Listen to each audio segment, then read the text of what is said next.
I'm gonna show you how great I am. This was our tiny fella. I just want to say from the bottom of my heart, I'd like to take this chance to apologize to absolutely nobody.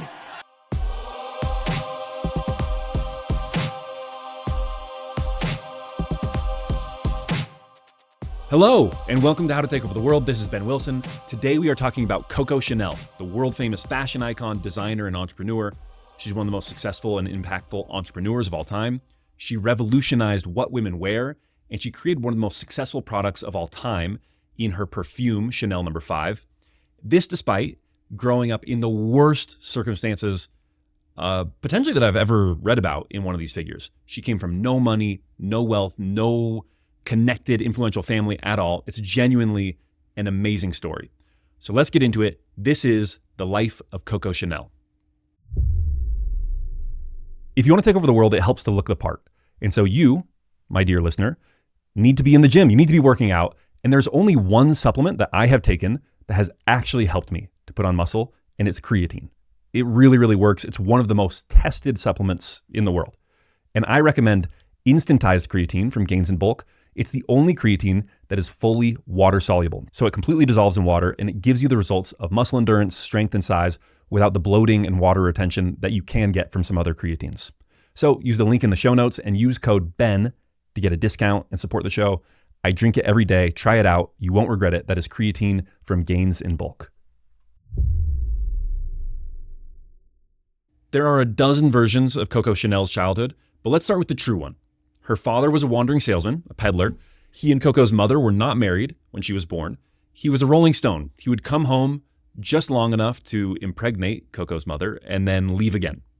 They had 6 children together, and Coco's mother and father actually got married shortly after she was born. So she was born Gabrielle Chanel, and she was born in a poorhouse in southern France. She was named Gabrielle because apparently that was the name of the nun who helped deliver her. Coco is a nickname that she would be given later in life. Her mother died when Coco was 11, and she went to live in an orphanage along with her sister.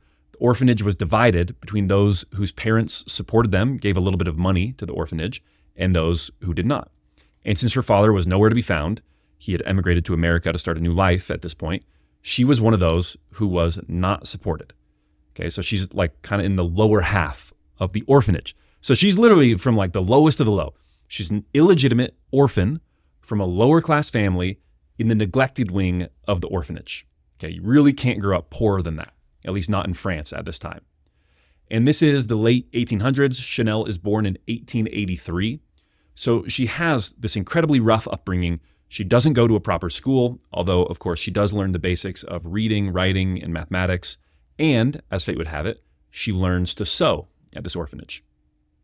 Now, it's important to note that she would relentlessly and shamelessly lie about all of this for her entire life. She would lie about almost every aspect of her childhood. She concocted an entirely different childhood for herself. She lied about her father, saying that he visited her. She would lie about the orphanage, saying that she was raised by her aunts. She would lie about her age, adjusting it as necessary to meet the circumstances. At first, she would say she was just a few years younger than she truly was, and eventually, she ended up reducing her age by a full decade. She would lie about where she was born and why, saying that the only reason she wasn't born at home is that her mother was taking a trip via train. Her lies were brazen, they were easily contradicted by the facts, and they frequently conflicted with one another. And she occasionally acknowledged the untruthfulness of what she said about her childhood. She just didn't care. She was making it all up. Like, to her, the most important thing was the story that she was creating, not the truthfulness of it or whether everyone knew about the truthfulness of it. There's a phrase used to describe something about Steve Jobs, something he did. It's called his reality distortion field. Okay, he could just seemingly create new realities out of thin air when he was talking or when he was creating products, whatever. Coco had that also. She had a powerful reality distortion field in every aspect of her life. She had unbelievable confidence in herself, just this unbelievable self-belief. And she loved to have control. She needed control. She craved it. As one might imagine, right? From a childhood that was so traumatic and so out of her control, that created in her a great craving to be able to control every aspect of her life. Karen Carbo, in her biography, has a great line. She says, she had no respect for anything she didn't create, and that included her own history. And I think that's a good way to understand it. And so, yeah, she did. She wanted to create everything in her life, and so she just created a childhood for herself, one in which she was raised by her aunts. Her father was loving and visited her all the time. She was her father's favorite. She was young, precocious, rode horses all the time. Like, she had this sort of idyllic childhood that she created for herself. She needed this to kind of operate on a day-to-day basis, this sort of self-creation myth that she had. There's a very good quote I like from the Justine Picardie biography of Coco Chanel. She writes, and this is quoting it first from Chanel, "I don't like the family," she told Delay in one of a series of revelatory rambling conversations in her final decade. "You're born into it, not of it. I don't know anything more terrifying than the family." And so she circled around and about it, telling and retelling the narrative of her youth, remaking history just as she remade the sleeves of a jacket, unfastening its seams and cutting its threads, and then sewing it back together again. Childhood. You speak of it when you're very tired, because it's a time when you had hopes, expectations. I remember my childhood by heart. Okay, so that was one of Coco's superpowers, her ability to just create reality out of whole cloth, create reality distortion fields, and get people to really believe it and buy it. Her willingness to lie about her childhood is maybe just like a seemingly small example of it. But the reason that it made me think of reality distortion fields is it reminds me of Steve Jobs and his daughter, Lisa. He claimed that he was not the father of Lisa because he wasn't married to her mother. And then they do a paternity test and it reveals that he is indeed the father, and he still claims he's not the father. He calls the next Apple computer the Lisa. And even after naming the computer the Lisa, he still claims that he is not this girl Lisa's father. Okay. So with both Coco and Steve Jobs, their imaginations were so powerful, their ability to create new reality in their head was so powerful that they would create these alternate versions of reality and really believe them, even as they knew deep down that what they were saying was not true. Walter Isaacson writes about Steve Jobs. He says, when Jobs did not want to deal with a distraction, he sometimes just ignored it as if he could will it out of existence. And that is exactly what Coco does.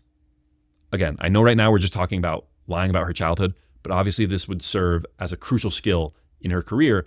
And actually we see it right away, because when she gets kicked out of her convent orphanage at age 18, she goes and she works as an entertaining girl.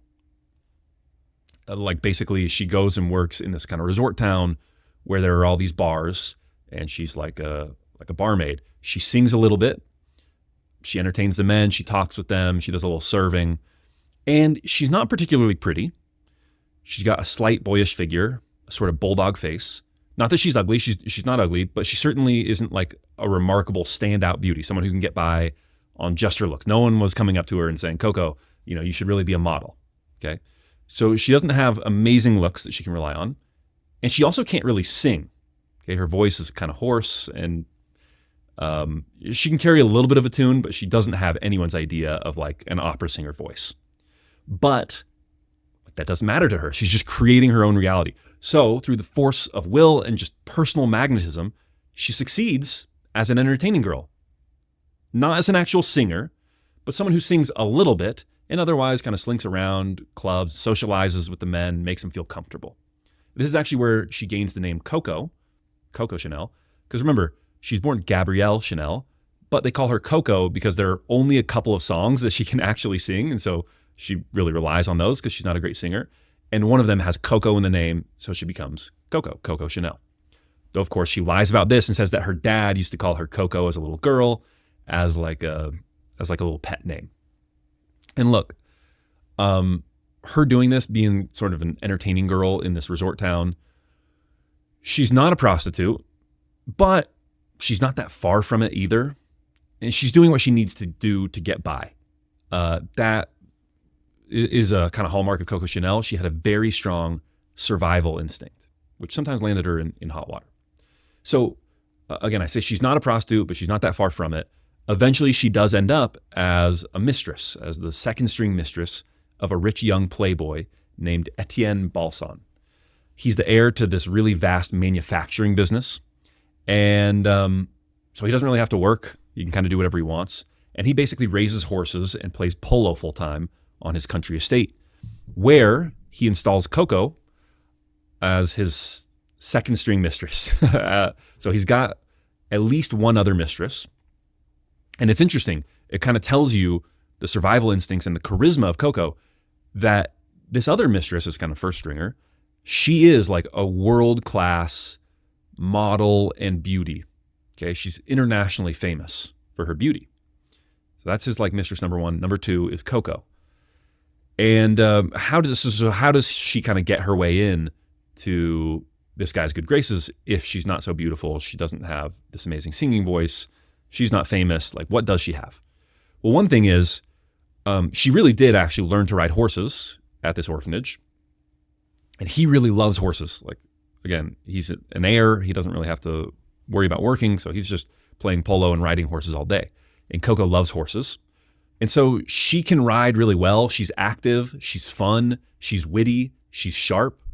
Like, he couldn't be more different from the other courtesans and mistresses that were kind of in his orbit. You know, in their world, they just sit around all day. They maybe read a little bit. They chat with the other women. And then at night, they are there to entertain and provide in the way that they're expected to provide. But she is with the boys during the day. Okay. She is riding. She's witty. She's almost a friend in addition to being a courtesan. And so that charm, that charisma is just, it's like she's playing a completely different game than the other girls. Okay. Coco Chanel. I'm not like the other girls. Right. And so this gets into his good graces. So this guy, Balsan, he's keeping her on his estate. He's providing for her, giving her room and board and food and clothes and everything that she needs. Okay. She's not a wife. She's not even his main mistress, but she is sort of a kept woman. And it's on Balsan's estate that she meets the great love of her life. His name is Arthur Capel. He goes by Boy, is his nickname, Boy Capel. It's also on Balsan's estate that she originally starts selling hats.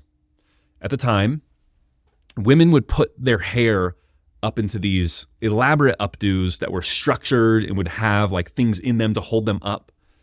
And so they were very elaborate. And so you needed this big hat with a big top that could accommodate this like giant braid sitting on top of their head, this like big cone. So there were these big structured hats that were very over the top. And so Coco goes the opposite way, and she creates these very simple, plain hats. From the Justine Picardie biography, she writes, "The one certainty was her decisive approach to fashion. Coco dressed like a young convent girl or a schoolboy and made hats that were stripped of embellishments, of the frills and furbelows that she dismissed as weighing a woman down and being too cumbersome to let her think straight. They weren't entirely original. At first, she bought simple straw boaters from the Galleries Lafayette department store and then trimmed them with ribbon herself. But they were chic. Nothing makes a woman look older than obvious expensiveness, ornateness, complication," she said to Claude Delay in her old age, still wearing the little straw hats of her youth. "I still dress as I always did, like a schoolgirl." Okay, and at first this is all she's doing. She's just selling hats. This is in her early 20s, and we're talking about the first decade of the 20th century. At some point, this turns into an actual business with more than hats. She's selling dresses. It's basically a boutique. Again, the records are kind of sketchy, and Coco's narrative is famously unreliable. But at some point in this first decade of the 20th century, she starts turning it into an actual business.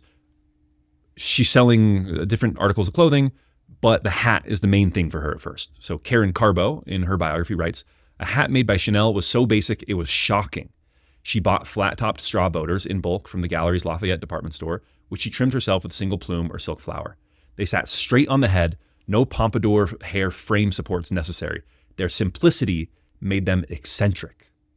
Okay, so again, she is making hats that are so simple they're eccentric. They're kind of odd. These are supposed to be maybe embarrassing hats that a lower class woman might wear to when she's actually out in the yard and doing work or something like that.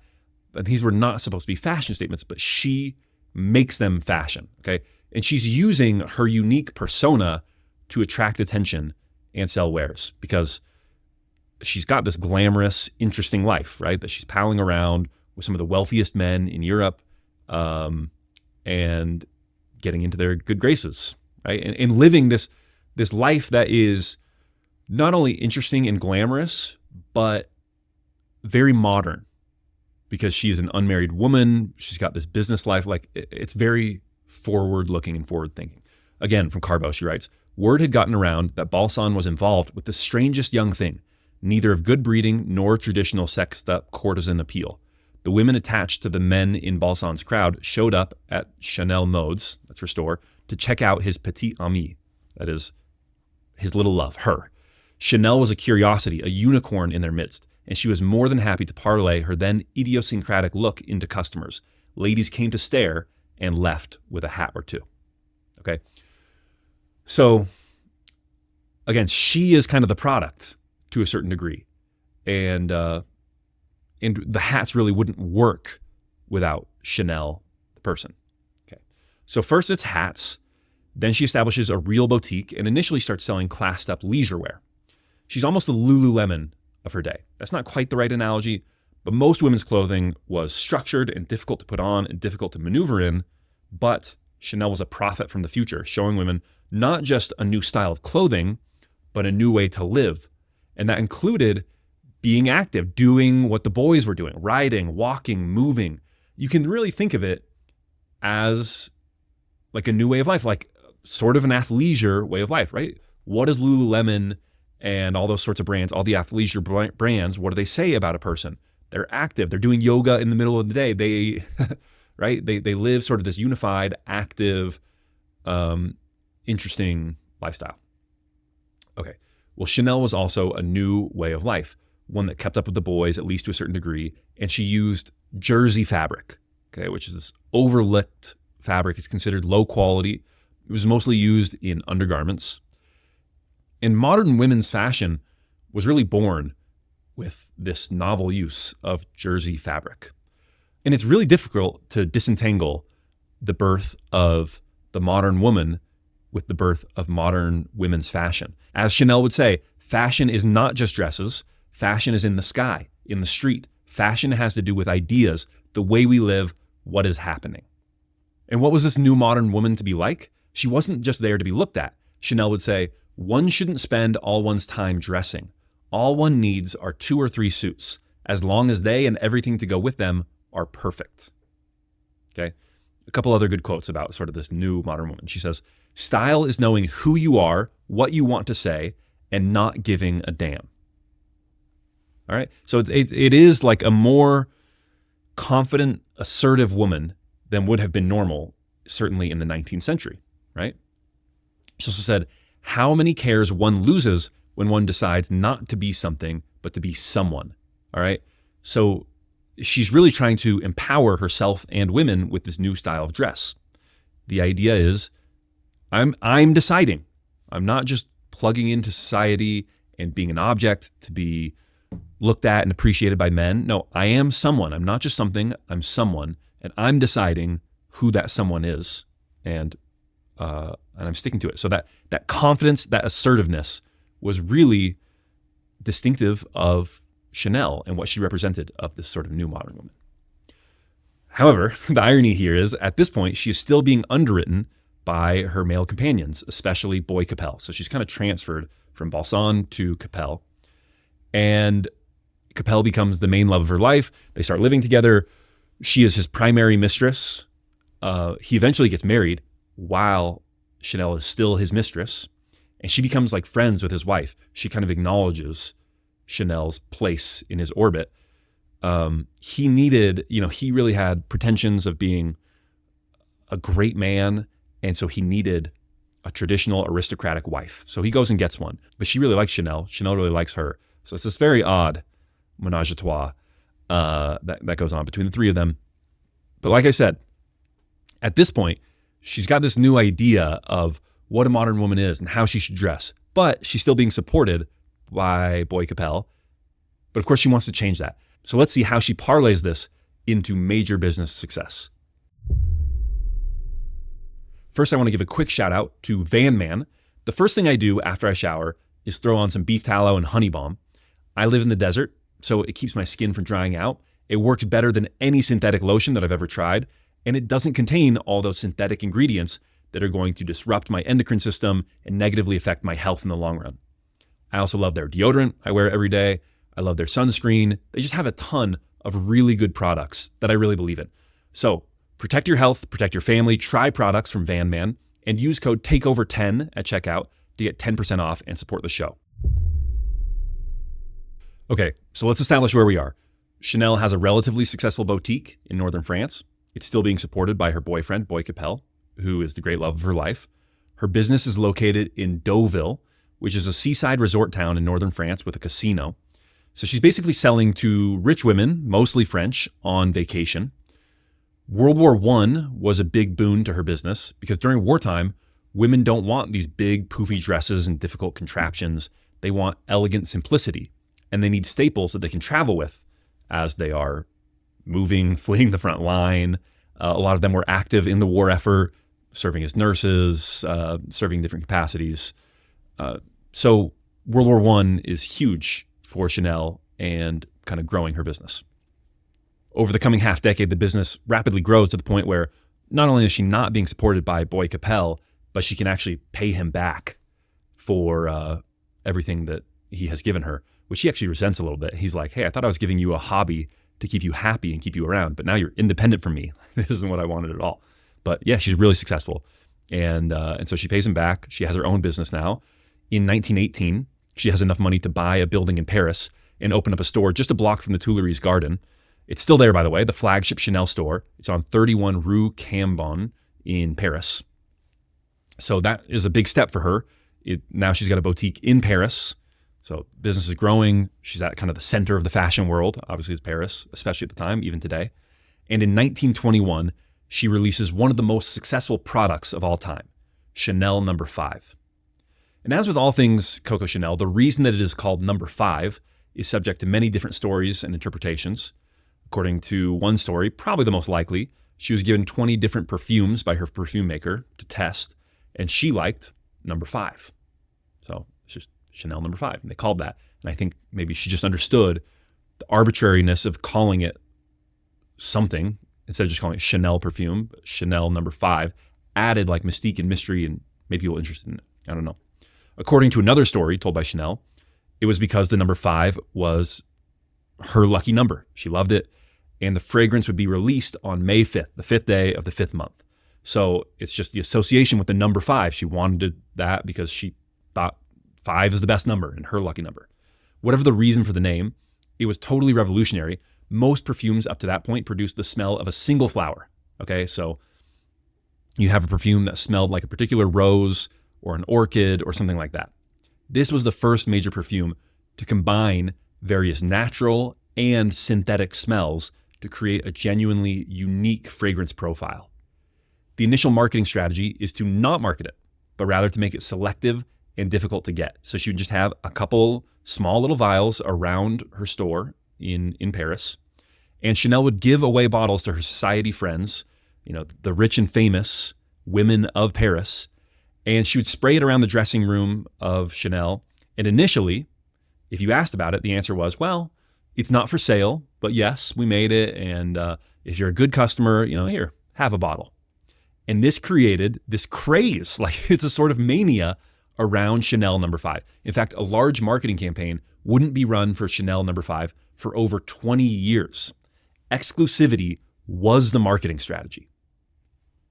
Now, once, she actually does start selling it, it starts selling like crazy. She keeps supply low to make it more in demand. And so it's really successful from the jump. However, this success was also sown with disaster because she partners with this Jewish perfume maker named Pierre Wertheimer. The reason he's Jewish will become important later. But she settles for a mere 10% of the gross sales of Chanel perfume. And this wasn't like a tough negotiation, he's taking on all the costs. He was taking on all the costs, but that isn't the reason she only got 10%. It's because she just didn't, she was glamorous and she was getting wealthy and she didn't care. She just didn't negotiate with him. She just throws her business card and says, whatever, can I get 10%? Okay, good. And that's it. So it's like really poorly negotiated. And she has this very small portion of all the revenue of Chanel No. 5. We'll revisit this partnership later. She loved and hated Pierre. They were good friends. They were sparring partners. She was constantly suing him to get more ownership of her business back and constantly losing. Like she basically never did win any of these cases.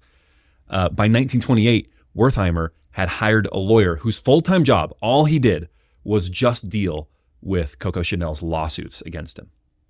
Okay, so anyways, this is an interesting partnership, but this is her most successful product. And again, not just one of the most successful fashion fragrance products, but like one of the most successful products of all time, taking into account everything. In 1926, she has another one of her most famous inventions, one of her most famous articles of clothing. She invents the little black dress. Okay, her famous quote about this, at the time, another fashion designer is coming out with all of these colors. She gets tired of these colors. She doesn't like them. And she says, I imposed black. It's still going strong today, for black wipes out everything else around. Obviously, there were dresses that were little and black before she developed the little black dress, but she creates this ethos around it that every woman needs a little black dress. It's versatile. It's a statement. You can go out on the town. It's modern, but it's elegant. It kind of encapsulates everything about a modern woman. And so the little black dress becomes very famous. Every woman feels like she needs one. They sell like hotcakes. And this is another thing that just makes Chanel blow up and makes the business even bigger. And she's working really hard during this time, during the 1920s. She says work has always been a kind of drug to me. Also, drugs were always a kind of drug to her. She was a chain smoker. She did opiates. She did opium to fall asleep at night. She was never like a big opium addict. Some of her friends, she had this society friend who was like her best friend throughout life. Her name was Misha, and she was an actual opium addict. Chanel was never that bad. She could go weeks without it when she needed to, but she consistently did a little bit of opium throughout her life and smoked a ton. But she was extremely hardworking. In addition to actual drugs, work was also always a drug to her. And in the way that she worked, she had this really driving, hard personality. She demanded a lot of others. She'd be very difficult to work with. I've been going back and listening to old episodes to kind of remind myself of the lessons I learned from How to Take Over the World early episodes. And I was listening to the second episode I ever did, which was on Steve Jobs. And I basically said, look, you don't need the lesson of be a jerk from Steve Jobs. That's not the thing that you should learn from him. And after having done 120 episodes now, and after doing this episode in particular, I'm thinking, I'm not so sure. maybe that actually is a lesson to learn. Because, look, you don't have to be a jerk about it. However, one thing I will say about all of these people, all of these great leaders, is that they're very demanding. And you can be demanding in a quiet way, like Walt Disney, of just like, again, show me a different version. Show me a different version. It has to be perfect, okay? Or you can be demanding in a sort of Steve Jobs, Coco Chanel, yelling at people, really getting really passionate and really hot-headed and really fiery sort of way. But whether you run hot or cold, in whatever way you express it, the same idea is there that you do have to be extremely demanding. And I think more often than not, even if you do it in a sort of quiet way, like Walt Disney, it still does come across in a certain way, right? And people can get rubbed the wrong way by it. People do get rubbed the wrong way by it. And you just have to be okay with that if you're going to be a great leader. Okay, so she's a total tyrant. She's obsessive in her control of the smallest details.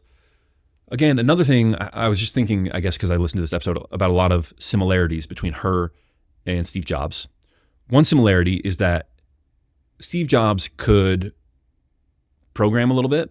He did some of that work for Atari, but he was not a great programmer or a great engineer. Similarly, Coco Chanel learned how to sew when she was in the orphanage, but she was not a great seamstress.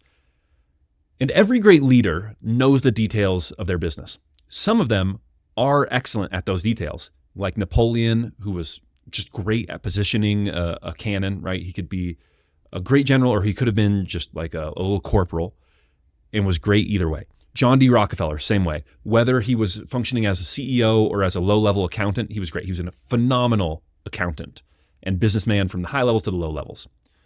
But other people are not great at the details in that way. Similarly, Steve Jobs and Coco Chanel, both of them, Steve is not a great product engineer, and Coco Chanel is not a great seamstress. I think the difference in the case of those who are not masters of practice is they have great, like truly 0.00001% taste. Excellent taste.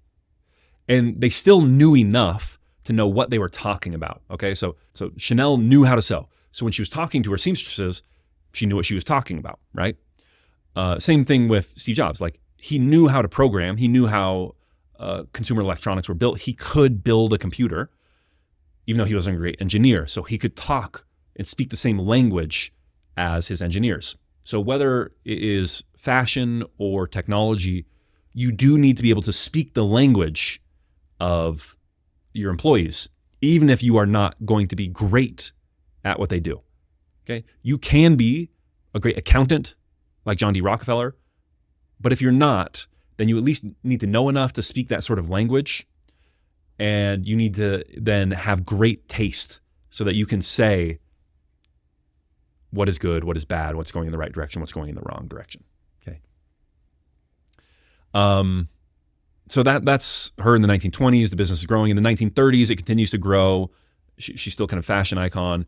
She has this very famous love life. Boyd Capel's the great love of her life. He dies in a car crash. It's very tragic, and that takes her some time to get over, but eventually she does. And once again, she's sort of the mistress of some of the richest men in Europe. Consistently Europeans is who she ends up having these flings with. She's making more and more money. She goes to Hollywood in the 1930s, begins developing wardrobes for Hollywood production studios. That doesn't totally pan out the way they're hoping, but she makes a bunch of money doing that as well. And then, of course, in the 1940s, World War II breaks out. She has been living in Paris. Besides this short stint in Hollywood, she's been living in Paris for basically her entire life once she gets into her 20s. She'll often she has this great English lover, so she's on his yacht all the time around England, but she still has her apartment. She lives in Paris. And so when World War II breaks out, she's living in Paris. When the Nazis invade France, she leaves for a little bit. She kind of leaves to get out of town when the war is happening, right? But then she returns, and she lives in her apartment at the Ritz in Paris. And she is regularly credibly accused of Nazi collaboration. And maybe this is overblown a little bit. It is true that she wasn't exactly a vociferous critic of the Nazis when they were occupying Paris. And it's true that she had a boyfriend during World War II who was a German spy. He had been a spy even before the war. That's probably what he was doing, living in Paris as he was spying for the Germans. And she falls in love with this guy, and they date all through World War II. And even after, they keep the relationship going. And her excuse when she was, questioned about this, of well, you had a lover who was a German, who was a Nazi, and you were basically living with him throughout the entirety of World War II. What she would always say, and look, this is the 1940s. She was born in 1883, so she is in her late 50s and early 60s during this time. And her excuse was always, she'd say, "Really, sir, a woman of my age cannot be expected to look at his passport if she has a chance of a lover." Okay, which is good. It's a funny line, but it's obviously very flippant. And she does make efforts on his behalf, which is the part where these are the credible Nazi accusations, right? That she's trying to serve as a go-between, and she's trying to communicate messages on his behalf. Now, it's important to dive, okay, before we just say okay, Coco Chanel, flawed person, Nazi collaborator. It's important to take a look at what she's actually trying to communicate, because during the 1920s and 30s, she had become friendly with Winston Churchill, the Prime Minister of the United Kingdom of Great Britain, among other British aristocrats. So she's very good friends with Winston Churchill. And so on behalf of her boyfriend, his name was Baron Hans Gunther von Dinklage, she goes to Madrid because Madrid was technically neutral, okay? She goes to Madrid and tries to get a message to Churchill to make some peace overtures. And so this is on behalf of von Dinklage. And he was sort of aligned with a right-wing faction of the government, okay? And if the Nazis are in power, the right wing is not the faction you want to be, that's not the wing you want to be a part of. However, to be fair, listen to that name, right? Baron Hans Gunther von Dinklage, okay? It's a very old aristocratic name. And he was from sort of the old aristocracy. And the old aristocrats had a very complicated relationship with the Nazis because in general, yes, they were right wing, but they were this sort of old traditional right wing, whereas the Nazis were very new and modern and very forward looking and kind of avant-garde in their sensibilities in many ways. And so the old aristocratic right wing was not always perfectly in lockstep with the new fascist right wing. And, supposedly the message that von Dinklage wanted Chanel to communicate to Winston Churchill was, look, the old aristocracy is not necessarily on board with Hitler.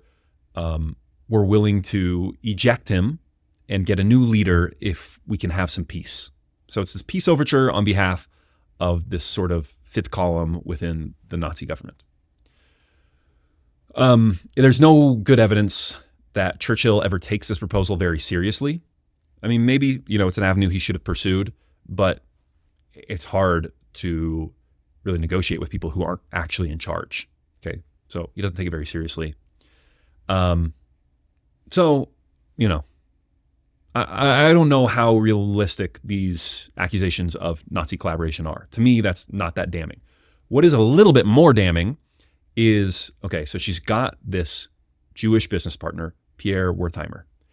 And the Nazis have this policy that Jewish businesses can just be seized and given over to Aryan business owners, to white Christian Europeans, right? Non-Jewish European business owners. So she tries to use this to seize Wertheimer's fragrance business. And look, like they kiss and make up. He never really holds it against her that she did this. He had fled the country. And so she's like, look, I want to seize this business. I think probably the way she viewed it was he used some kind of dirty tricks to get this much of the business. I'm not above using some dirty tricks to get it back from him. As it turns out, it didn't work because Wertheimer transfers the business over to a non-Jewish French businessman before he flees. And he even works with the Nazi government to certify that this transfer is completely legal, is not done under duress. I just want this guy to own the business. So now this Frenchman owns the business and it can't be seized by Chanel in any way, shape, or form in the future. Like he really dots all his I's, crosses all his T's. And so she tries to have this business seized while he's fled during World War II, but she can't. And so, so that's the other thing that's kind of held against her from World War II. And people call her a Nazi collaborationist for this. Again, I think that's a little strong for what she does, but it's certainly not her greatest moment, not the pinnacle of her glory. After the war, she's in a really dangerous spot. Okay, so the Allies come in, they invade, they take over Paris, the Nazis are kicked out. And after the war is over, collaborators were not treated well after the war ends. Women who collaborated, who did business with the Nazis, have their heads shaven. Many were beaten. More than a few men are beaten to death. Many are imprisoned. High-level collaborators are sentenced to death and executed. So Chanel is in a precarious situation. Like, no matter how you slice it, is it too strong to call her a Nazi collaborator? Maybe, but there are people who did a lot less than her who are imprisoned, who are even executed for what they did. And again, like, did they deserve it? Probably not. But people are in a mood for revenge in the wake of World War II and everything that the Germans did when they had occupied France. So, yeah, like, all these punishments might not be fair, but they are happening. And so Chanel is in danger.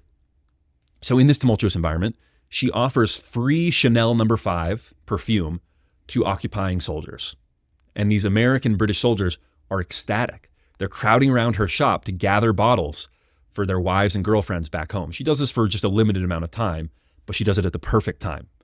And so at a time when Paris is under a military occupation, she's now surrounded by grateful soldiers who don't want to see her mistreated, right? Because they have this Chanel No. 5. And they also, crucially, don't want to see her name sullied, okay? All of them have these bottles of Chanel No. 5. And if they take them home to their wives and girlfriends are happy, they're ecstatic. It's this great luxury that they have brought home to them from France. However, if it turns out that this perfume was created by a Nazi collaborator, by a traitor, this horrible woman, well, then it's not so valuable. So none of them want to see this, right? So it's a very clever maneuver to ensure her safety. She also has kind of the same leverage over Wertheimer.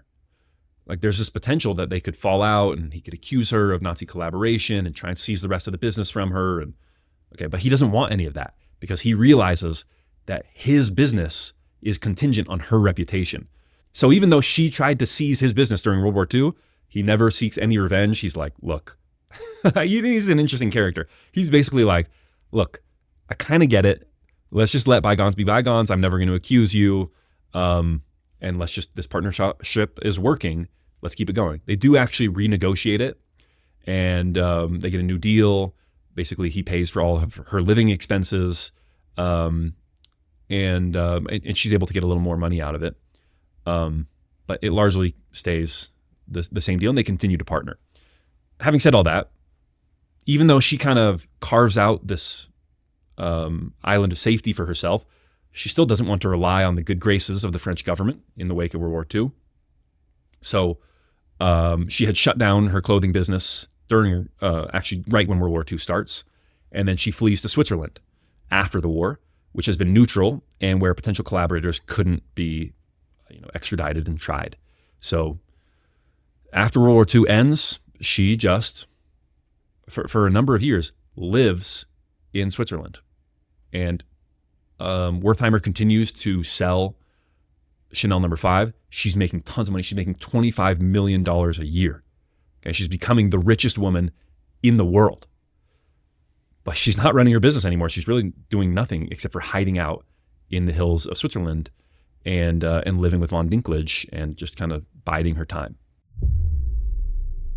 By the way, if you're enjoying this and you want to learn more about Coco Chanel, or in general just want to learn more about other great founders, I highly recommend the Founders Podcast by David Senra. David is a good friend, and his podcast is really excellent. It's one of the few that I really look up to and admire as a fellow podcaster. It's a lot like How to Take Over the World, but rather than focusing on great leaders from whatever domain, he specifically focuses on founders and what today's founders can learn from them. In particular, if you're looking for more info about Coco Chanel, he has at least 2 episodes that I have listened to on Coco Chanel. Episode 199, episode 64 are all about Chanel, and he has some great insights. I love the podcast. If you love How to Take Over the World, I think more than likely you can get a lot out of his podcast as well. So check it out. That is Founders, and you can get it wherever you get your podcasts. Okay, so she's in this self-imposed exile, and then in February of 1953, Coco decided that the world was ready for Chanel fashion once again. And she's going to take an interesting approach because the years immediately after World War II were incredibly austere. Europe still needed to get back on its feet. But now it's been a few years, okay? It's 1953. And it was, to a certain degree, ready to celebrate, to be extravagant. And the man for the moment was Christian Dior, who in 1954 released what was called the New Look. And it was a return to opulence, to large flowing dresses, to bright colors. And at the same moment, we talked about how, especially for women at this time, like the way they lived and fashion kind of went hand in hand, right? So the return to these very feminine, large, flowing dresses is accompanied by, what you think of as the 1950s, this return to domestic life, to the nuclear family, to kind of old conservative traditional attitudes and societal roles for women.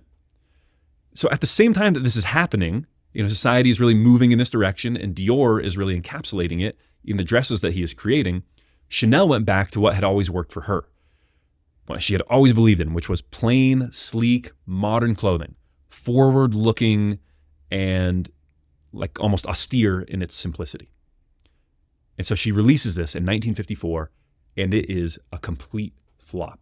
She is just panned in the press, especially the French press, also the British press. The Americans are like a little easier on her, but I mean, it's just savage. These people are cruel in their critiques.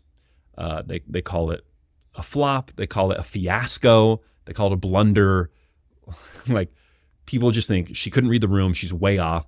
People want this new look. People want Dior. People want to go back to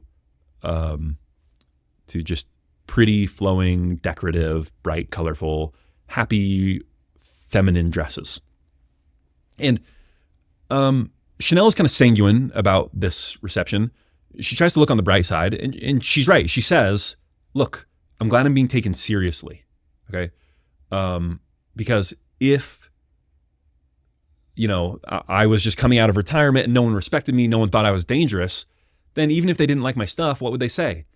Okay, so she's actually encouraged by the fact that people are critiquing her. It's like, okay, I'm not just an old woman who no one takes seriously. They do take me seriously, and they're afraid of me, even if they don't like what I'm doing. And so the thing about Coco at this time is she's basically right, that this moment didn't last. Yes, in many ways, social views kind of went backwards to pre-World War II. But, the 50s are followed by the 60s. And what are the 60s? The 60s are free love. I mean, everything that had been happening before the war in the 20s and 30s, it's doubled, it's tripled in the 60s. And actually, the 50s don't even last all the way through the 50s. Dior's new look was basically dead by 1957.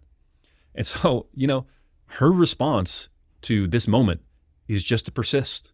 She just keeps going. She keeps designing clothes in the style and the fashion that she believed in.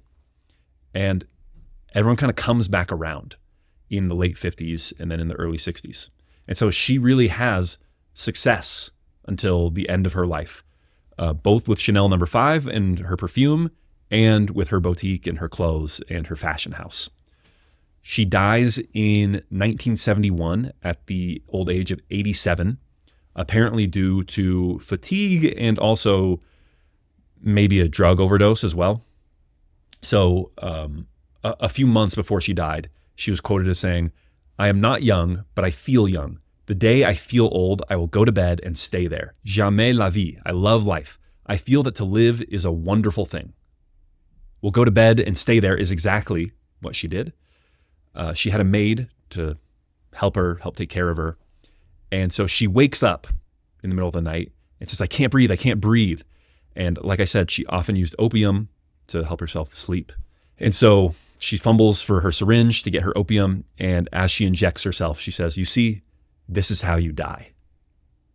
And then injects herself with opium, goes to sleep, and dies. So Coco Chanel, what an icon. Just fashionable, quippy, and brilliant to her very last moments. So I want to go into takeaways. What can we take away from the life of Coco Chanel? Number one, and this isn't something that I talk a ton about, but take a stand and take it strongly. She was fierce in her criticism of her own articles of clothing while they were being made. She was very critical of her seamstresses. And then she disparaged everyone around her. She disparaged other designers, Balenciaga and Dior, she put down. She put down and disparaged other artists that were in the modernist movement. She didn't consider herself an artist, but she considered herself an artisan, a craftsman. But she put down Stravinsky and Picasso. She disparaged her friends, Misha. She tore down and belittled everything that did not live up to her lofty expectations. This is something that you see from the life of Steve Jobs. He took a strong stand on everything. Everything was either the greatest he had ever seen or it was terrible. And if it wasn't the greatest thing he had ever seen, it was never good enough. And that was how Coco Chanel felt about everything. Everything was either amazing, it was beautiful, it was world-changing, or it was terrible. It was not good enough. And she could not be derisive enough of these things that she thought was terrible. And so I think it's helpful to impose that worldview on yourself. Don't accept second-rate things in any aspect of your work. It's got to be the best thing that you have ever made, or it's not worth putting into the world. On that point, I actually think that like her belief that everything was either the best or the worst actually made some of her products. So again, think about the little black dress. Before Coco Chanel, people had made dresses that were little and black. Okay. She has a great quote. She says, one ought to be a little bit of a fetishist. Okay. And she was, right? She had these fetishes. And her fetish actually is what made the little black dress, right? She invented it, not by actually inventing it. Other people had made little black dresses, but by being obsessed about it, of saying that like, no, this is something that everyone needs. This is the best thing. It wipes out everything else. Okay. Black wipes out everything that comes before it.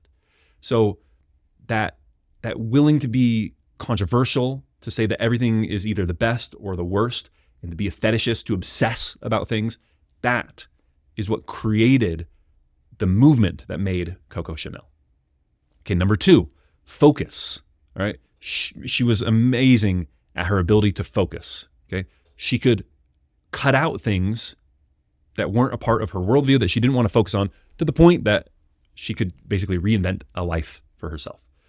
About her work style and how she focused, Carbo writes, her workday didn't begin until noon, and then she was at it nonstop for a solid 8 hours. On a rare day, she nipped out for afternoon tea at Angelina or the Rue de Rivoli, but mostly she snacked standing up between fittings, like a thoroughbred, she once described it. Okay, so obviously she's a light eater. She just snacks a little bit as she's standing up, as she's working.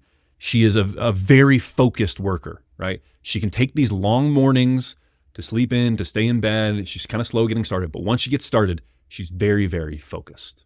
Okay, remember the John D. Rockefeller quote about concentration. This is one of my favorite quotes about focus and concentration. He says, "Many of us who fail to achieve big things fail because we lack concentration, the art of concentrating the mind on the thing to be done at the proper time and to the exclusion of everything else." Okay, one of my other takeaways is the power of mystery. Chanel in many ways was the product. Okay, she was the symbol of this new modern woman and the way she lived life and these great love affairs that she had, and she's going around on yachts and she's riding horses and she's playing golf, and she's the modern woman. Despite all this, she let her actions speak for themselves, and she didn't talk about herself. She said, quote, "One shouldn't speak of oneself, or almost never. People should guess you." And that's true. Like, she didn't speak a lot about herself, even though that was a key part of her pitch, of her business. And so I really think mystery was a big part of her appeal. And you have to make yourself a draw and a brand without talking about the draw and the brand, because talking about it kind of kills the magic in a certain way. So be mysterious. Find that way to be mysterious, like Chanel. Okay, another thing that I loved about her work style was get straight to it. Okay, she just worked directly on the work. She made clothes and didn't do a lot around that. So Carbo writes, she famously had no use for preliminary sketches, handy because she also had no drafting skills, and no urge to plot a paper pattern. She said, quote, "A sketch, a drawing, that's not the body. I don't sell bits of paper and I don't charge for seats." Okay? Chanel went straight to the part she liked best. It reminds me of the quote from Elon Musk about how he hates elaborate plans and like the work around work. He said to one of his employees, she comes in and she is a marketer, and so she creates this big marketing plan and presents it to him. And he says, "Why did you spend time doing this? Why are you showing me this?" Quote, "Don't talk about doing things, just do things." All right? And that was Coco Chanel. Like, she didn't make lots of plans and lots of elaborate schemes and marketing. No, just make the clothes, sell the clothes. Don't talk about doing things, just do things. That was Chanel. Just do things. Other ideas from Coco Chanel, of course, we already talked about this extensively, but her reality distortion field. Like, what Coco Chanel believed was true to her, and just by the power of her own self-belief, it was going to come true for her. By the way, I think she had an advantage in this, in that she was a woman. So if you compared her to Steve Jobs, Steve Jobs also has this reality distortion field where he just believes things and he imposes that belief on everyone else, and eventually they come to believe it's true and they make his belief reality. However, at a certain point, he becomes aware of this power, and so then it becomes overblown, and he fails really badly at Apple, gets fired, goes to Next and Pixar, fails there, and then he kind of has to learn his lesson that, okay, reality distortion fields are really powerful, but they have their limits. And once he finds that kind of middle ground, then he has his comeback at Apple and is a great executive. Well, Coco never has to go through that moment in the wilderness. I think in part because she's a woman working in the 1920s, 30s, 40s, 50s, and no one is ever telling her that, like, hey, actually, this reality distortion field thing is kind of cool. No, the entire time people are like, man, this is weird. She's got basically social pushback on this reality distortion field for her entire life because she's a woman. And so it always stays an advantage of hers. It never goes overboard the way it did for Steve Jobs. Okay, so the reality distortion field is a big takeaway. Another thing is brand is everything that you do. Everything that you do. It's the packaging. It's the smell. It's the sounds. It's everything. So Chanel wrote, quote, "When my customers come to me, they like to cross the threshold of some magic place. They feel a satisfaction that is perhaps a trace vulgar, but that delights them. They are privileged characters who are incorporated into our legend. For them, this is a far greater pleasure than ordering another suit. Legend is the consecration of fame." Okay, I love that. Legend is the consecration of fame. They like to cross the threshold of some magic place. Everything has to go into your brand. That's why when you go to Disneyland or Disney World, the trash cans don't look like trash cans, right? They are made to fit in to whatever part of Disneyland they are in, because you can't have a single thing that takes people out of it. If you want them to feel like they've crossed the threshold into some magic place, then the way it smells, the way it looks, the way it sounds, the way it feels, everything about it has to go towards building that magic, or else you lose the immersion and they don't feel like they've crossed a threshold into some magic place anymore. It reminds me of, again, I'm going to go back to Steve Jobs and Apple, actually to Mike Markkula, I think is his name, is their first marketing executive. And he came up with the first Apple marketing document. And it's the pillars of Apple marketing. And they have 3 pillars: empathy, focus, impute. Empathy is understanding the customer. Focus is then focusing on a single message that appeals to that customer. And then impute that message to everything about the product, to the way the product looks, to the packaging, to the marketing materials, to the advertisements, to the way that we talk to customers. You impute it to everything. And Coco Chanel did this extremely well. She had empathy. She understood her customer because she was her customer. She was this new modern woman. Then she focused on only those things that were most important in creating fashion for that woman. At first it's hats, and she really leans really heavily on hats. Then it's the little black dress. And then it's this one perfume, right? So she focuses, and then she imputes it to everything, to the experience when you come in the store. All of it had to be perfect. And if you look at Chanel number 5, it's iconic, not just for the smell, although of course the smell is iconic, but it's also iconic for the bottle. I mean, if you look at the bottle, it's one of the most famous products of all time. It's this beautiful bottle with this really timeless look.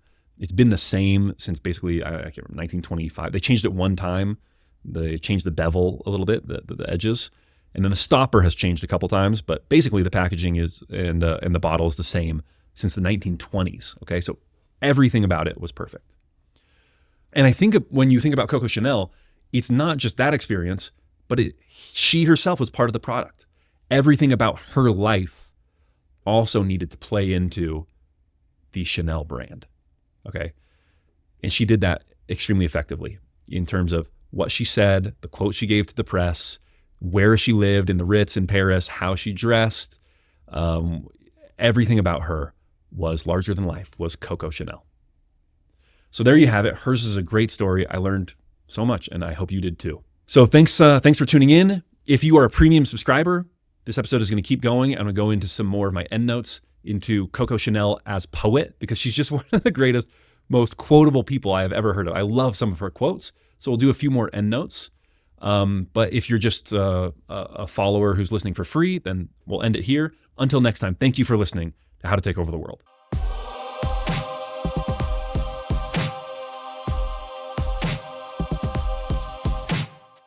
Oh, and before we close, a quick shout out to Speechify. I love Speechify. I use them to listen to stuff all the time. Whenever I get sent an article and I'm like, I would like to read this, but where am I going to find the time? I just throw it into Speechify, turn it into something I can listen to, turn it into a podcast basically, and then I listen to it when I'm doing the dishes or when I'm at the gym. I also use Speechify to read so that I can read and listen at the same time. I get better comprehension. It's just like a better reading experience. I'm working on an episode about Nietzsche, and just reading it is so difficult. It's so dense. It's really difficult.